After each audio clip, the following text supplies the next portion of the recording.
What's going on, everybody? So I know it's been a minute. It's been a minute.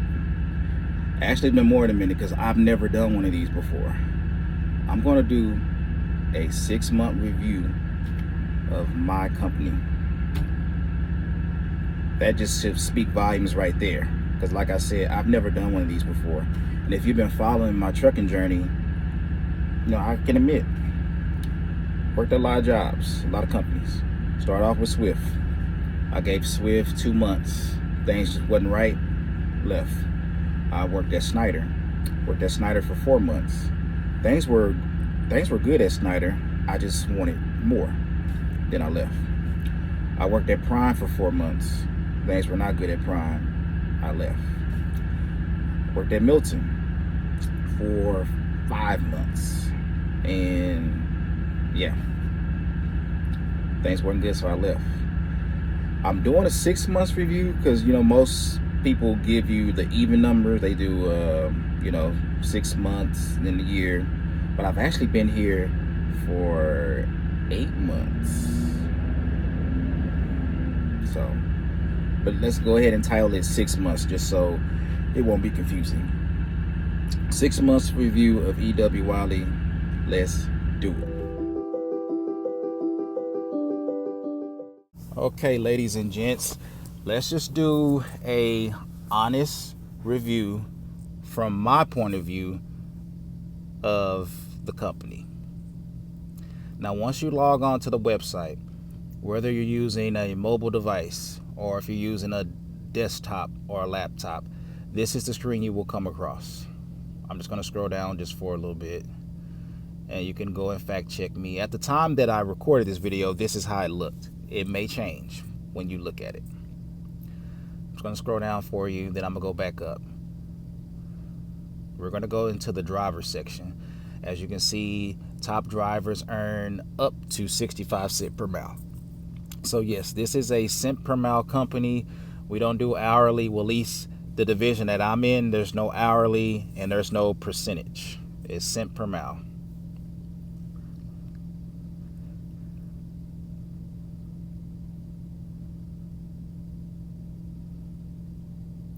And I'm just moving it at this speed to make sure I cover everything. I'm going to let you know what is true and what is not. So we're going to select drive. And then we're going to go down to drivers. I'm not going to sign in, but I'm just going to click drivers as if I was a person interested in coming to E.W. Wylie.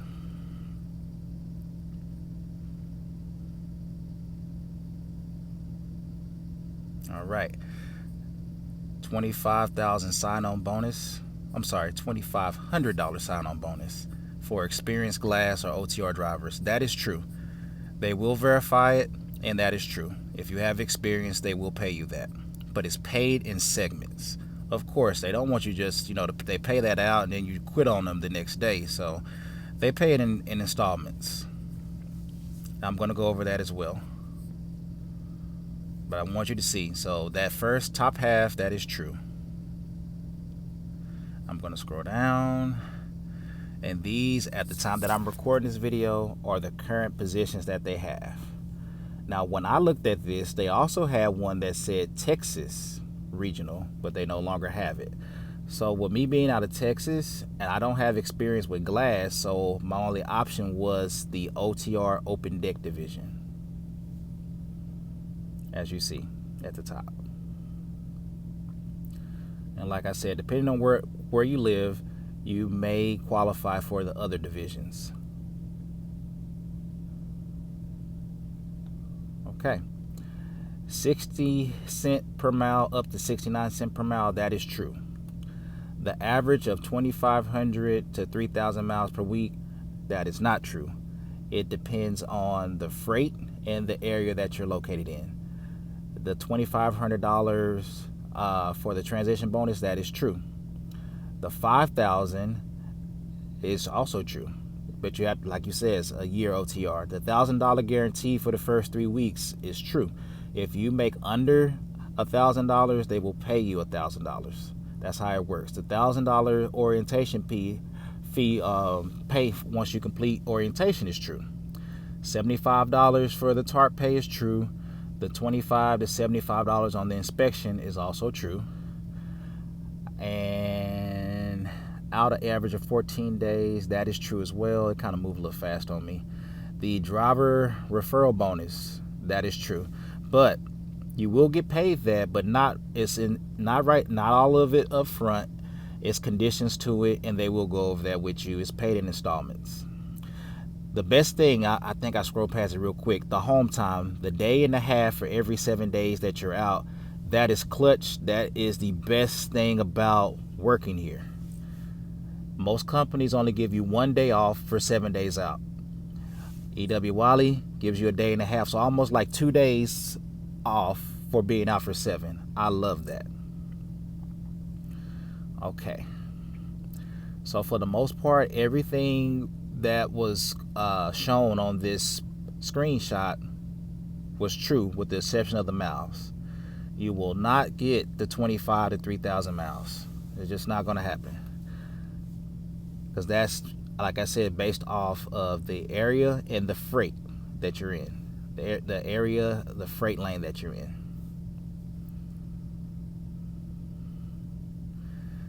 Okay. And I think I'm just, I'm gonna scroll back down again. There we go. It's moving a little slow. Sorry about that.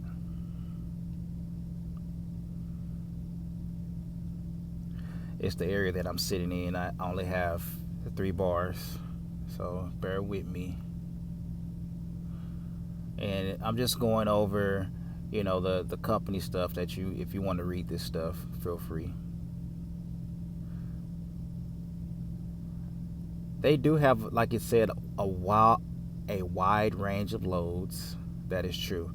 Oh, okay. So the reason that I'm going over this part right here, as you can see, if you wanted to bring your truck over, that's who you would contact, and from that point they will let you know if your truck passes the inspection, and you can just bring your truck over and you can haul EW Wylie freight. Now, this was my offer letter, and it's pretty much everything that we just saw from the previous shot. It's going over the OD pay, the smoke tarp, full tarp pay, if you make multiple stops. It's going over all that good stuff. The performance pay. I can't tell you if this is true or not. I received a performance check once, and I didn't really know I was going to get it. Now let's get into the nitty gritty. At the time I'm filming this, I'm going to show you these 1, 2, 3, 4, 5, 6, 7 checks, starting with May 23rd. Okay. These checks were what was deposited into my account. So as you can see, I'm paid 61 cents per mile. This particular week, I came off home time. All I was able to do was 537 miles before payroll went in. At the time I'm filming this, payroll was going in. You had to get all your loads into payroll by Tuesday, 2 p.m. Again, this is everything that's going to my account. Again, in the next payroll, still I was in a bad area, as you can see. 679 miles. I did not tarp. I didn't do anything, any extra. I only did 1 pickup and 1 drop, and I think I may have had some truck problems during this one too. So that's what went to my account, guys. No lies on this channel.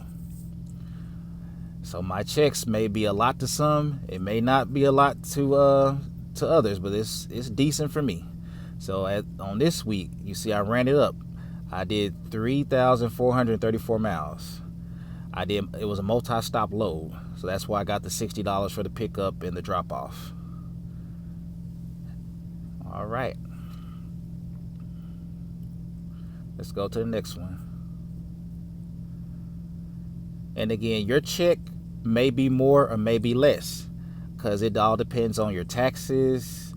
It depends on if you're doing 401k, insurance, life insurance, all that factors on how, or independence, all that factors in on how big your check is going to be. So this is another check where I did 2,200 miles this week. and that was the amount that went into my my bank account. All of these are my net. So I did 1242 on this week. I'm trying to think what happened to make me drop low. I'm not sure if this was a holiday week or if something was going on with my truck, because usually I'm doing 2,000 miles. I'm not sure why I did 1,200 that week. Okay, let's look at another one. All right, so I did 36 this week, and I had a tarpa load this week. Well, during this pay period, as you can see. So so this is the amount that was deposited into my account. Now, I normally don't do these type of videos, but I figured I needed to do this for this type of video. And like I said, this may not be a lot to you, or it may be a lot to you. I'm not sure. So this was another slow week. As you can see, only 947 miles. So usually when I'm under 2,000 miles, it's either a couple things, weather related, or maybe there was an issue with my truck, or the area that I was in just was a slow or soft freight market in that area. Typically, I'm doing 2,000 plus miles. Okay, let's get to the nitty gritty. Year to date that I'm making this video, that's my year to date income here. As you can see, those are the year to date miles as I'm recording this video. That's how much I made with my TARP pay, my pickup and drop off pay, detention pay. I still hadn't done any layovers. Breakdown pay, because my truck has broken down a lot. And like I said, I only got one performance check, and that was $100. And that's at the bottom. So again, this may be low to some, maybe a lot to others. I'm not sure, but that's what I'm making. All right, so I did the voiceover and just, trying to do something different, and hopefully that clarified some things if you're interested in coming here over to EW Wylie or not. And as a lot of people that watch my channel know, I usually don't do money videos. I don't do politic videos, because it just causes friction and division. It could come off as if I'm bragging or something like that. So that's why I typically don't do it. I just like to give you the raw, uncut footage of my day-to-day life, what I'm dealing with. And if I make a mistake, I show it. If I'm doing decent, I show it. So them the type of videos are content I like to bring to my channel, and I just don't want to seem like I'm bragging or something like that, because what may be a lot to me may not be anything to you, the viewer, or it. What else I'm trying to say? Yeah, I may think it's a lot. You may not think it's a lot, and then someone else may think, oh yeah, that's a lot, and then it's just different. It's all based on your experience, your lifestyle, and what you're used to making. And everybody's lifestyle and cost of living is different. Some people may be single. Some people may have, like me, one kid. So everything is just different, and taxes makes things different. So that's why I just tend to not even put the money videos out, because I'm comfortable. Trust me, and if you've been watching me, if I'm not making money, if I don't feel challenged or whatnot, I would have been out of here. So I'm making decent money because I'm able to provide for my family, and that's what matters to me. And then plus, I'm not an owner operator. So, and then even within, some owner operators are going to make more than others, because it all depends on what type of freight you're hauling, how long you had your authority and stuff. It all varies. So even when I do become an owner operator, of course I'm gonna let you all know some of the lows, what it pay, but not all of them, because I don't want it to be about money. But I do want you to have an idea of what your potential earning could be if you were to haul something like this. So, but I just wouldn't keep just throwing money and politics on you guys like that. So now that we got that out of the way, if I'm grading on a number scale from 1 to 10, of what I feel about E.W. Wylie. I feel the company as a whole is a solid 8 on a scale of 1 to 10. A solid 8. The reason I can't give it 10 being the top, because every company has its flaws and its issues.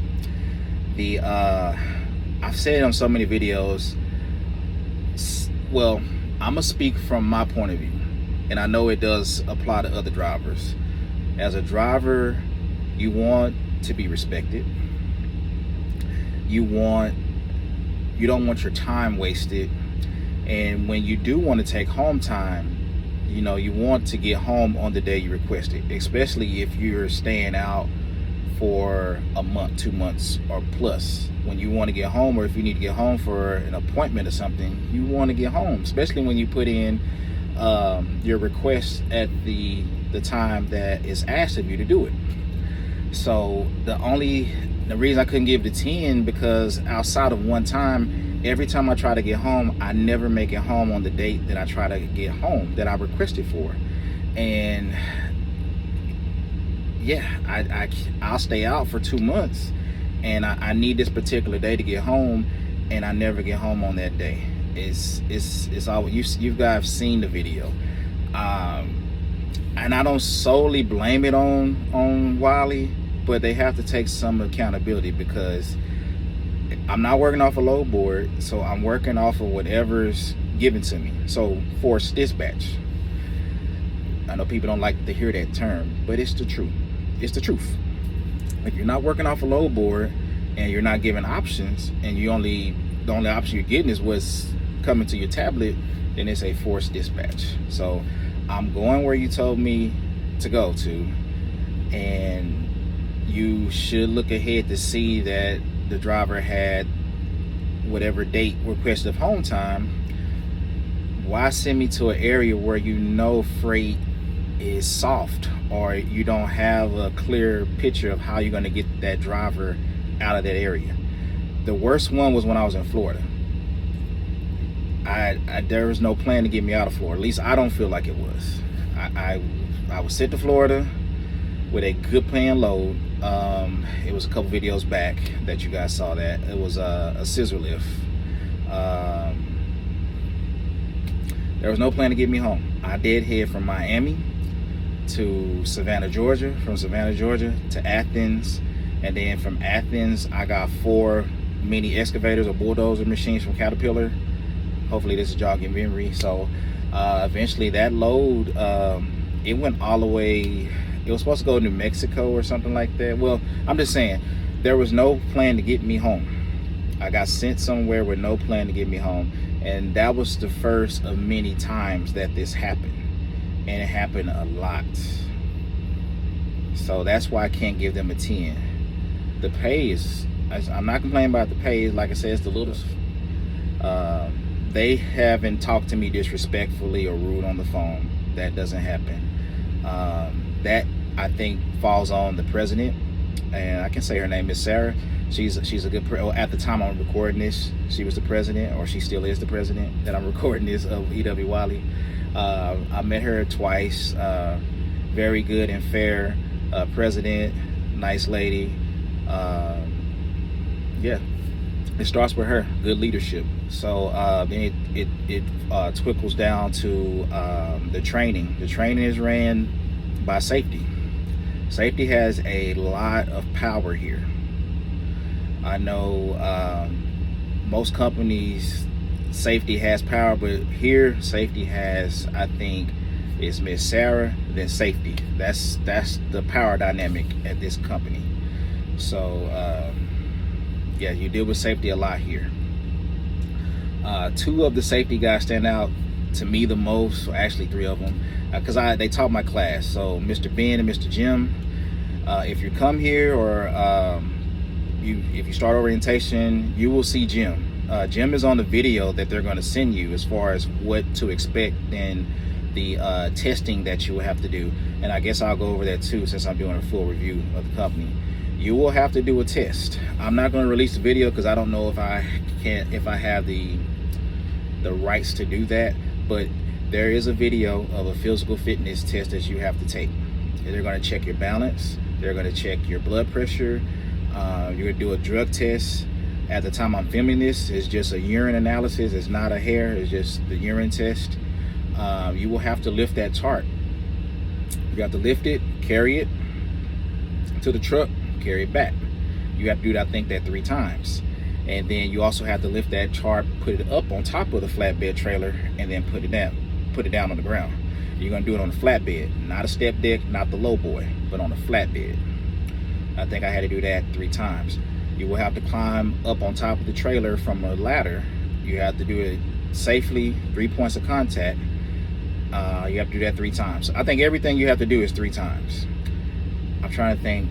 I think I had to hold a plank position. I know I had to squat and I had to balance on my legs. And they will check your blood pressure. Yeah. But those are the tests that will let them know if they're going to move forward or not. Drug tests, like I said at the time I'm filming this, urine test, blood pressure test, balance, lifting the tarps, putting the tarps on top of the trailer, on top of a flatbed, climbing on top of the trailer from the ladder properly, and climb back down on the ground. I believe that's everything. But again, there will be a video, and the video will explain it, and you will see Mr. Jim. He's gonna go through that video. He's gonna do the stuff that I just said. So yeah, Jim and then Mr. Ben. They're the 2 that I talk to the most. Typically, if I have a question or whatever, I speak to one of them. And every now and then, Mr. Ernie or Ernest. And this to let you know, I'm smiling and I know these people's first name and their nicknames. So I know most companies and most drivers, they like, oh, don't ever talk to safety, whatever like that. It's not like that here. It could be, but I don't get that feeling. I hadn't had any issues with them. I don't have no wood to knock on. They usually everyone I spoke to, they help me. And those are just the main ones I speak to. Mr. Ben, Mr. Jim, Mr. Ernie, and Mr. Casey. And here they call them driver support. They don't call them driver leaders, driver managers, or dispatchers. It's driver support. They have zones here. So you're not dealt with the same person day after day, if that makes any sense. Most companies, you'll have one driver manager or fleet manager, and that's who you deal with, and then eventually, you may bump heads. So I guess I kind of like how they do it here, because it's good and it's bad, because you can't really get too much of a relationship bond with a person, because you might not be in their zone or whatever. Some people, like, I've never dealt with the West Coast people, because, well, take that back. I never dealt with the driver support above California, because I have yet to go to Oregon, Washington, Montana, those states with this company. So I just primarily been I'm putting my hand over here. I've been California, all down southeast up to New York, and up to as far as North Dakota and back down. So I made that list. Of course, that I have dealt with, they're all grade A, class X. Hadn't had any issues with them. Like I said, I don't have any wood to knock on. Been here going on 8 months now. Hadn't had any issue. They call and go over the load with you. I had to do that at Prime, so that wasn't a thing with me. That's when I first started having to do that at Prime. So that wasn't an issue with me. You can call them if there's any question that you might have about your load assignment, and they'll answer, or they will send you to their voicemail, because, and that's another reason why I couldn't give them a 10. We only have one shift here. Most places that you go to, but we are a medium-sized company, but most mega carriers, whatever you go to, you'll have your day shift and night shift. Here you only have day shift, and then they have I don't know if they do it by seniority, but they have a on-call person at nighttime and on the weekends. But there's no night shift driver support here. So that's why I can't give the company a 10. That's why I give them an 8, because of that. So if you need help after 6, you'll be waiting on whoever's on call. and it's over 400 of us drivers, so you're not the only one that may have an issue or a breakdown or something. So it's going to take them a while. You'll leave them a message, send a message over the tablet, and they'll get back to you whenever they can. So that's why I give them an 8, because on that. But as far as them talking to you on the phone, most drivers, well, I can say for myself, I talk respectful to people on the phone. I want people to talk back to me respectfully, and that's what typically happens when I talk to them. It's a mutual thing. The two that stand out that I deal with the most is Mr. Dwight. We always chatting, talking it up. He's cool.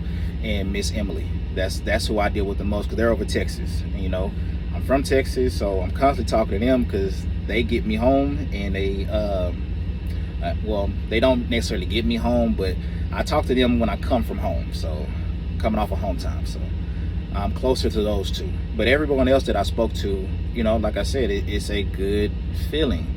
That's why I'm still here. That's why I still have the smile on my face. Maintenance, they deal with a lot. They deal with a lot of trucks coming in and out of the terminals. We all have to go through the safety lane. They deal with a lot. So just off of that, I'm gonna give them a 10. They deal with a lot, and they try their best and their hardest, because I've watched them. And if they honestly can't fix your problem on your truck, they're gonna send you to Peterbilt. They will make sure they get you an Uber. They will make sure you get paid your breakdown pay. They will make sure they put you in a decent living space. 10. Maintenance here is a 10. Those men and women work hard. 10. Maintenance. So that's just my little 2 cents on that. So we have a top-notch president, top-notch safety department, top-notch driver support. Fleet managers are overworked, but they do a decent job as well. So they may not get back to you. That's because they're doing double duties. Maintenance is A1. They always take care of me. They always give me Ubers. They always make sure I'm paid. They always put me in great places to sleep.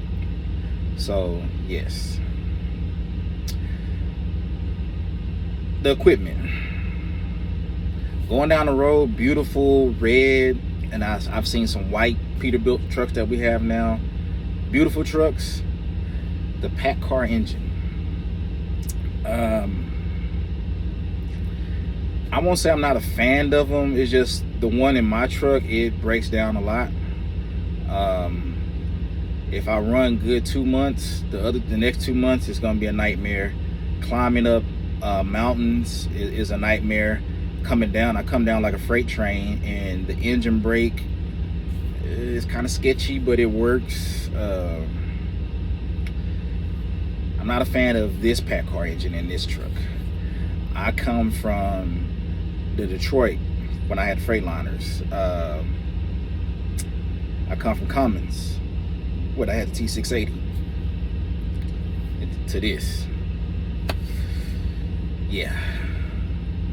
So that's something to deal with. Beautiful truck on the outside, beautiful on the inside, but the engine is the issue. And then there's no escape in the back.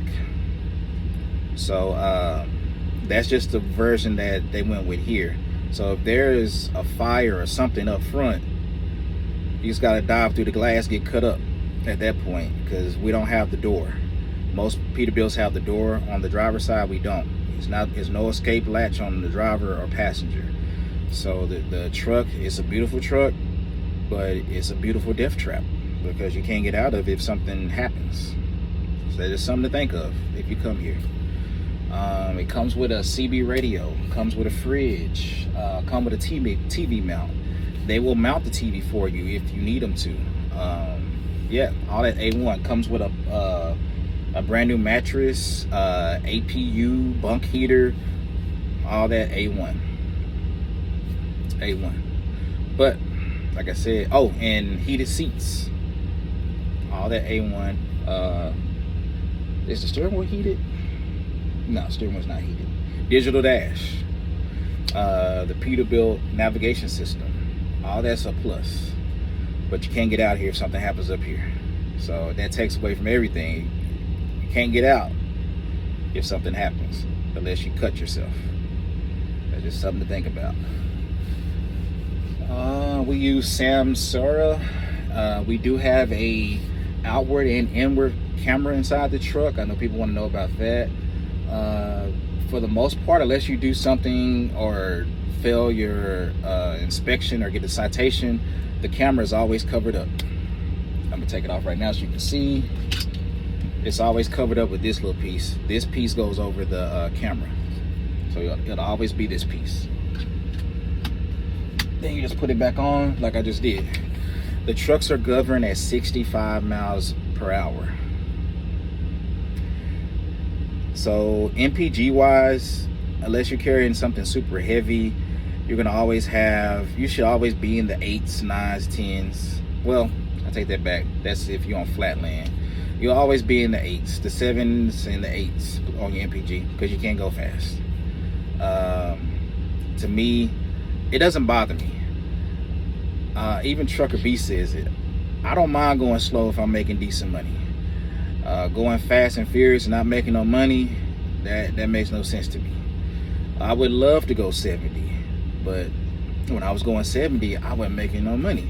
And then to some of y'all just seen it earlier in the clip, you still may not think I'm making money, but trust me, these are more than what I was making at my other companies, minus Snyder. Snyder, I made between $1,200 and $1,400 checks. So, and then at Snyder, I think I could do 68, so I couldn't do 70. At Swift, I could do 70, and Milton, I could do 70.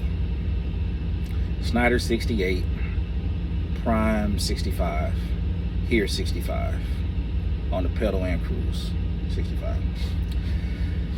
Unless you get what's called a specialized trailer, and it was on the earlier clip, you have to qualify for those. It's like a unicorn. Sometimes you get them, sometimes you don't. I'm on the waiting list. I still haven't got one. You'll be swapping trailers a lot. For the most part, you will keep your trailer, but you will swap trailers, and you will have a nice brand new 2024, and then you'll get swapped like what I got right now. I'm currently hauling a 2015, and it looks like a 2015. It is beat up. Some of the rub rail is coming off. It has holes that were patched up. Yeah. But once you get a specialized trailer, that is your trailer. You're married to that trailer unless it's like some really bad mechanical stuff. But then they're just gonna, get it fixed or whatever. And if it's unfixable, they'll give you another one. So I'm on the waiting list for that. So then I won't have to worry about no more trailer swaps. And that trailer, it's called an SSD, a specialized step deck. It's made for hauling OD loads and equipment. So I'm looking forward to whenever I get one. So that would be a clutch.